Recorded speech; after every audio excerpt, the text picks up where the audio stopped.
Hello বন্ধুরা, আসসালামু আলাইকুম। Welcome to my channel. আজকের আয়োজনে আপনাকে স্বাগতম। কেমন আছেন বন্ধুরা? আশা করি ভালো আছে। আল্লাহর রহমতে আমিও ভালো আছি। আর ভালো আছি বলে আপনাদের জন্য পেঁপের পাকোড়া নিয়ে হাজির হয়েছে। আপনাদেরকে আমি আজকে দেখাবো পেঁপের পাকোড়া কীভাবে বানাতে হয়। আমি খুব কম করেছি, অল্প সময়ে পেঁপের পাকোড়াটা বানিয়েছি। অবশ্যই কিন্তু দেখবেন, আর দেখে কমেন্টের মাধ্যমে অবশ্যই বন্ধুরা জানাবেন। করতে যে যে উপকরণ লাগবে আমি সবগুলো আপনাদেরকে রেডি করে দেখিয়ে দিব। আমি এখানে পেঁপেগুলো মোটা মোটা সাইজে কেটে পলি নিয়েছি, এটাকে বলে কেটে নিয়েছি। আমি কিন্তু এত চিকনও নিইনি, এত মোটাও নিইনি, মাঝারি আকারে নিয়েছি যাতে বড়াটা মুচমুচে হয়। এখানে আমি পেঁপেগুলো নিয়েছি। এখানে আমি অল্প পরিমাণ পানি নিয়েছি, হাফ বাটির মতো। এখানে আমি চালের গুঁড়ো অথবা আটা একসাথে মিশিয়ে এক বাটির মতো নিয়ে নিয়েছি। এখানে আমি ডাল ভিজিয়ে তারপর ধুয়ে রেখে দিয়েছি বড়া বানানোর জন্য। এখানে আমি পেঁয়াজ কুচিগুলো নিয়ে নিয়েছি যতটুকু প্রয়োজন। এখানে আমি ধনিয়া গুঁড়োগুলো নিয়ে নিয়েছি। এখানে আমি হলুদ গুঁড়ো নিয়ে নিয়েছি। সবগুলো আমার যতটুকু প্রয়োজন ততটুকুই দিব। এখানে কাঁচামরিচ কুচি করে নিয়ে নিয়েছি। এখানে লবণ নিয়ে নিয়েছি আমি পরিমাণ মতো বা স্বাদ মতো দিয়ে দিব। এখানে আমি সবগুলো মশলা পরিমাণ মতো মিশিয়ে নেব। এখানে আমি ডালগুলো দিয়ে দিলাম। এখন আমি পেঁয়াজ কুচিগুলো দিয়ে দিব। আমি কিন্তু পেঁয়াজ কুচিগুলো সবগুলো দিয়ে দিয়েছি। এখানে আমি কাঁচামরিচ কুচিগুলো দিয়ে দিব। এখানে আমি 2 টেবিল চামচের মতো লবণ দিয়ে দিব। 1 চামচের মতো ধনিয়া গুঁড়ো দিয়ে দিলাম। হাফ চামচের মতো হলুদ গুঁড়ো দিয়ে দিব। আমি কিন্তু রাঁধুনি গরুর মাংসের মশলা ব্যবহার করেছি, সেটা আমি 1 চামচের মতো দিয়ে দিব। মশলাটা দিলে বড়াগুলো অনেক স্বাদ হয়, অনেক খেতে ভালো লাগে। এখানে আমি অল্প পরিমাণ ময়দা দিব, সবগুলো দেব না। ময়দা আর চালের গুঁড়োগুলো মিক্স করে নিয়েছি। এখন আমি এগুলোর মধ্যে মিশিয়ে নিব, দেখব পানি কি লাগবে কি না। সেই জন্য আমি অল্প পরিমাণ গুঁড়ো নিয়ে নিয়েছি।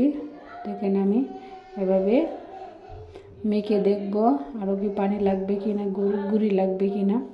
সেই জন্য আমি আস্তে আস্তে করে মিক্স করে নিচ্ছি।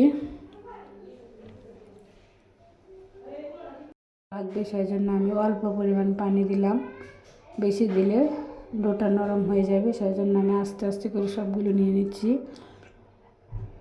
এখন আমি মেখে দেখব চালের গুঁড়োগুলো লাগে কি না, চালের গুঁড়ো আরও লাগে কি না। সেই জন্য আমি আস্তে আস্তে করে মিক্স করে নিচ্ছি। আমার কিন্তু চালের গুঁড়োটা লাগবে,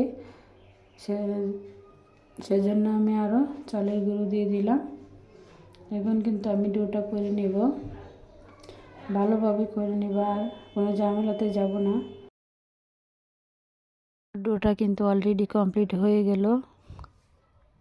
তাতে কড়াই বসিয়ে দেব। কড়াইটা গরম হলে পরিমাণ মতো তেল দিয়ে দেব, আমার যতটুকু লাগে সয়াবিন তেল।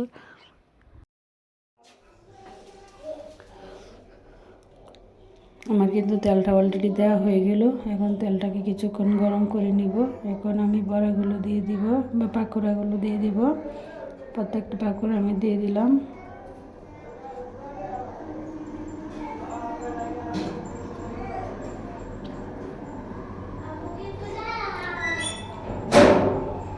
চুলার আঁচটা আমি কমিয়ে রেখে 1 মিনিটের মতো বড়াগুলো ভেজে নিব। আমার কিন্তু 1 মিনিটের মতো বড়াগুলো ভেজে না হয়েছে। এখন আমি এটাকে উল্টিয়ে দিব। প্রত্যেকটা বড়া আমি উল্টিয়ে দিতেছি। এটা কিন্তু আমার প্রথম ধাপ, ভাজার প্রথম ধাপ। আমি কিন্তু 3য় ধাপ পর্যন্ত যাব। এটা আমার প্রথম ধাপ। আমি প্রত্যেকটা বড়া উল্টিয়ে নিলাম। আমি আবারও 1 মিনিটের মতো বড়াগুলো ভেজে নিব। এটা আমার 2য় ধাপে চলে যাচ্ছি। আমরা কিন্তু আরও 1 মিনিটের মতো ভেজে নিব। আমার কিন্তু 1 মিনিট অলরেডি হয়ে গেছে। এখন আমি আবারও উল্টিয়ে নিব। প্রত্যেকটা বড়া কিন্তু উল্টিয়ে নিচ্ছে আগের মতোই। এটা কিন্তু আমার 2য় ধাপ।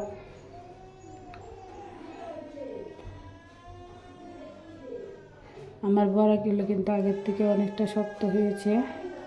তৃতীয় ধাপে যখন যাব তখন বড়াগুলো অলরেডি কমপ্লিট হয়ে যাবে। আমি এই বড়াগুলো আবার 1 মিনিটের মতো ভেজে নেব। মনে রাখবেন চুলার আঁচটা কিন্তু কমিয়ে রাখবেন, নাহলে বড়াগুলো পুড়ে যেতে পারে। আমার কিন্তু তৃতীয় ধাপ অলরেডি শুরু হয়ে গেল। এখন আমি বড়াগুলো প্রত্যেকটা বড়া নামিয়ে নিব। এখন তেল কিন্তু সরিয়ে নিচ্ছি যাতে বড়াগুলোর মধ্যে তেল না থাকে। প্রত্যেকটা বড়া নামিয়ে নিচ্ছি। আমার বড়াগুলো কিন্তু মচমচে হয়েছে, খেতে অনেক সুস্বাদু হবে।